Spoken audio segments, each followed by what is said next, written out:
Then Portia asked Jew, Sherlock, to pause a little. Now it seems that Sherlock has realized that the tables have turned on him. He decides to accept the original offer of thrice the amount due to him. But Portia is now adamant to let him have only his bond as per his wishes. Look at the lines from line number 347 onwards. Portia asks Sherlock, Why do you pause? Why are you paused? Take thy forfeiture.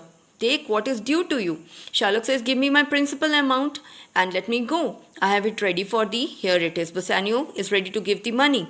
But Portia refuses. She says he has already refused it in the open court. He will have only justice and his bond. And Gratiano is again exhilarated. He's happy.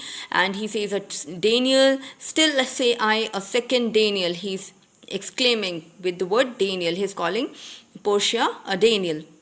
I thank you, Jew, for teaching me that word. Sherlock says, Shall I not have barely my principal? But Portia is adamant now. Portia says, You will have nothing but the forfeiture. You will have the penalty. So, to be so taken at thy peril, and that also you have to take at your own risk. Sherlock is ready to go home now. Why? Then the devil give him good of it.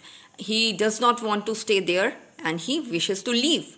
At this, children, Sherlock is broken. We see him broken and defeated. He opts to move out of the court but is now detained by Portia. In the next lines, Portia is reminding him of another law which forbids any alien means any outsider from directly or indirectly attempting to seek the life of any citizen of Venice. Portia asks Sherlock to beg for mercy in these lines, to beg mercy of the Jew and to yield half his goods to the victim and the other half to the state.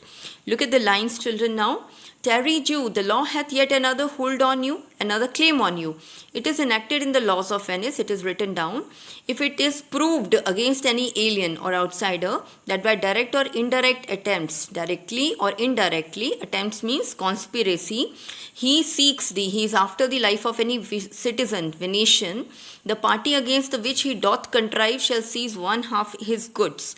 So the party against whom he has plotted is entitled to one half of his wealth, and the other half goes to coffer of the state. That is, it will go to the treasury of the state. And the offender's life lies in the mercy of the duke only. And in addition to this, the offender may retain his life only by the exercise of mercy by the duke, with no possibility. Duke only against all other voice, with no possibility of higher appeal. So here she is telling Sherlock that Sherlock's half of the goods will be confiscated, other half will go to the treasury of the state, and he is at the mercy of duke.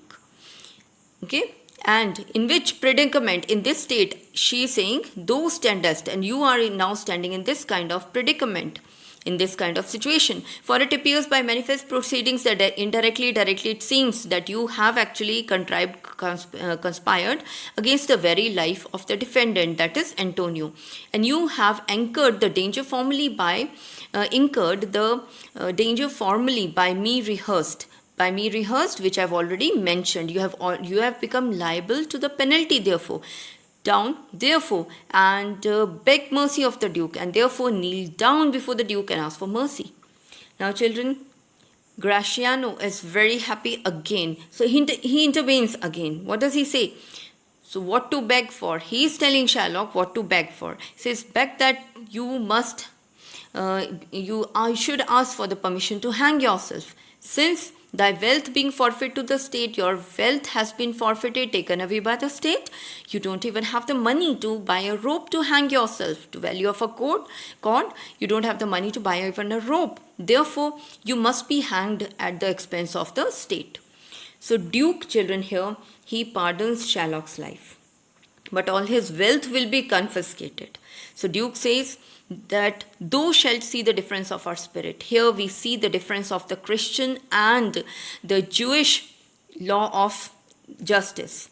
As I told you earlier, the Jewish law of justice said an eye for an eye, tooth for a tooth. Whereas the Christians, They believe themselves to be merciful, they are sympathetic, and that is what Duke refers to, the difference between the Jewish and the Christian people. Here he says, in order that you may see the difference between your attitude and ours, I pardon thee, I grant your life, before even you ask for it. For half thy wealth, it is Antonio's. Half of your wealth will go to Antonio. The other half comes to the journal state.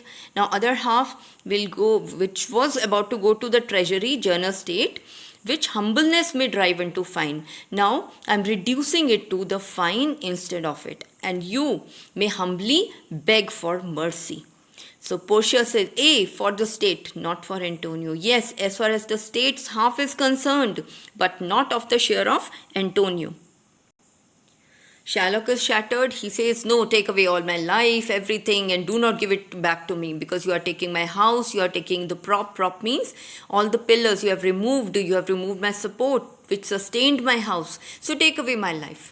When you do take the means by which I used to live, so you're taking it. Portia says, what mercy can you render him, Antonio? So now Antonio comes forth to show mercy. Shylock is now left at the mercy of Antonio, who requests the Duke to relieve him.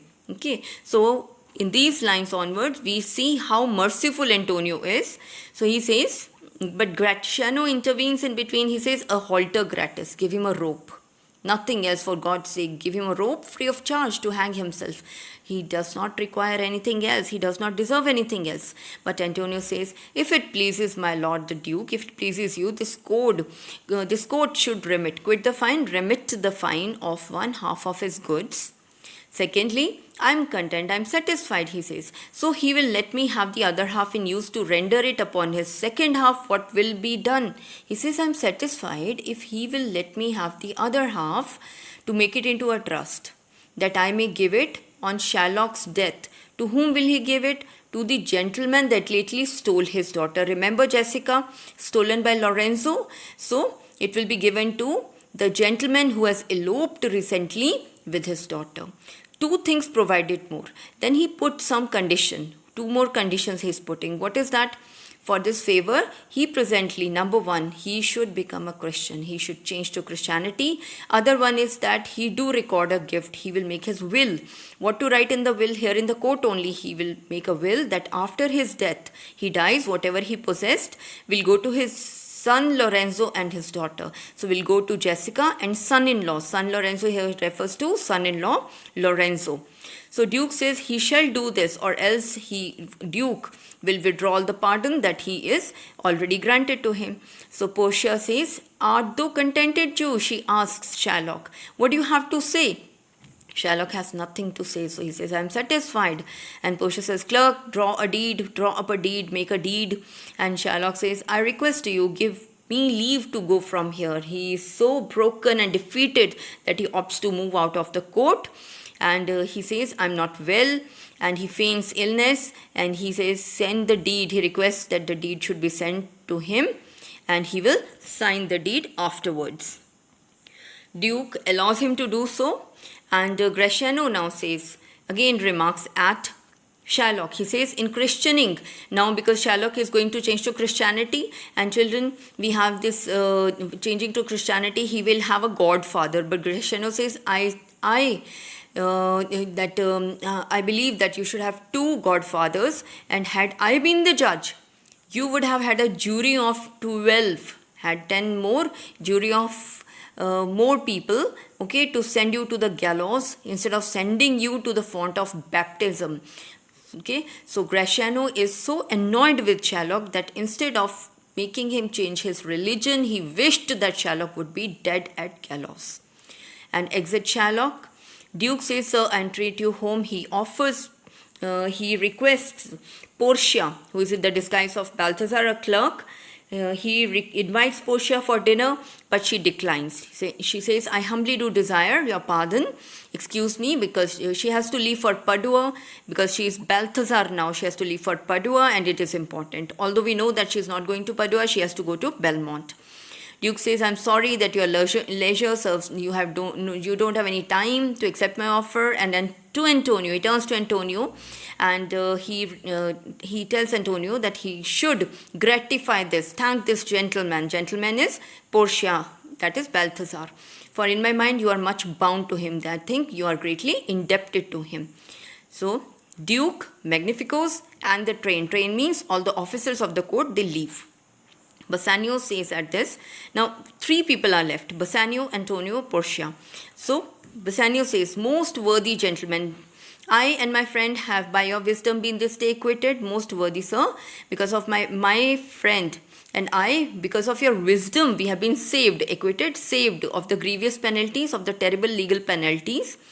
And therefore, for this, in payment for this, to thank you, I offer 3,000 ducats, he offers, and he says this was what was, we have to give it to Jew, but we freely cope your courteous pains withal, and we are most willingly to pay you for your kind services.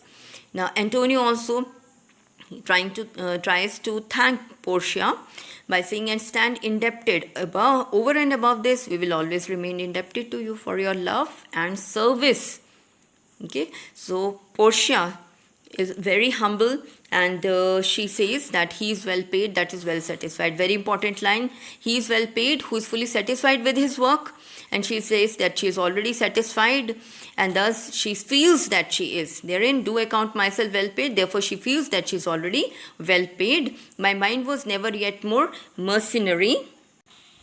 So she tells them that she does not want any reward, and she hopes that they will remember her, know me when we meet again. She remember her when they meet again, and she just wish to have the best wishes and take the leave. Bassanio says, dear sir, force, but he forces. He actually offers more now, and he says, dear sir, out of necessity, I must make another attempt to influence you. Take some resemblance, take something as a token of gratitude, as a tribute, not as a fee. Grant me two things. Okay, so do me two favors, grant me two things. First, do not deny me and to pardon me. Do not refuse my request, and second, pardon me for making it. Now, Portia says, if you are pressing me, if you are forcing me to, then I will ask for something. I cannot refuse, I will yield. And she asks two things, children. This is again important. What does she ask for Antonio? She asks for the gloves, and she is for the friendship, she will wear them. From Bassanio, she asks for the ring that he was having in his finger. And we remember that that ring is given by Portia. And at this very moment, when Portia asked for the ring, obviously Bassanio withdrew his hand. And she says, I will take no more. You in love shall not deny me this, and you will not deny me out of love for this. And actually, out of love only, Bassanio will deny the ring. So this is ironic. Bassanio says, this ring is a trifle, it's a small thing, very insignificant. I am feeling shameful to give it to you. Portia says, no, I will have nothing else, only this I will have. Bassanio says, there's more dependent. He clarifies. He says, the ring means more to me than its actual value. And I will look for more expensive thing. By proclamation in Venice, I'll get something more expensive for you. But as this regarding this ring, forgive me, pardon me. I pray you, I request to you, forgive me for refusing it. And Portia feigns it. She just pretends to be angry, and she says, I see, sir, that you are very generous, liberal in making the offers, and you have taught me first to beg, to ask for something, and now you are teaching me how a beggar should be replied. But Bassanio says, good sir, this ring was given me by my wife. He tries to clarify. He's helpless. He tries to clarify that this ring was given to him by his wife. Okay, and when she put it on, she made me. So he clarifies it.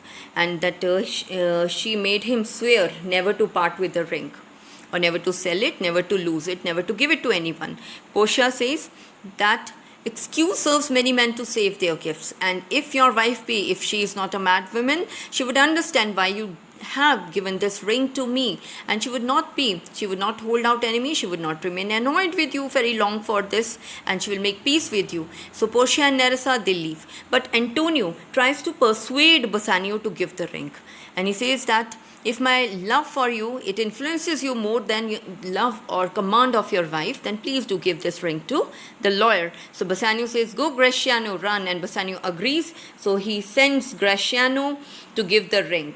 Okay, so he sends him, run and overtake him, give him the ring, bring him, if you can, to the house, and even offers to to bring them to the dinner, and then Graciano also leaves. Then he says, come you and I thither presently, and in the morning early, until we will both fly toward Belmont. They're in a hurry to rush to Belmont. Now children, with this scene ends, and this is a very important scene, trial scene. And we know that Sherlock reveals the hypocrisy in this scene, hypocrisy of the Christians. Second important thing in this scene is that we have the scene, this is scene, a remarkable scene where we have the rise and fall of Sherlock's emotion. Then in this scene, children, we have the beginning of the Comedy of Rings episode where Portia and Nerissa, they cleverly manages to get the rings from their husbands. And we also see this trial scene is the moral and structural center of the play. Towards the end, we see justice prevails and the villain is defeated. Hero comes out as a winner. Thank you, children.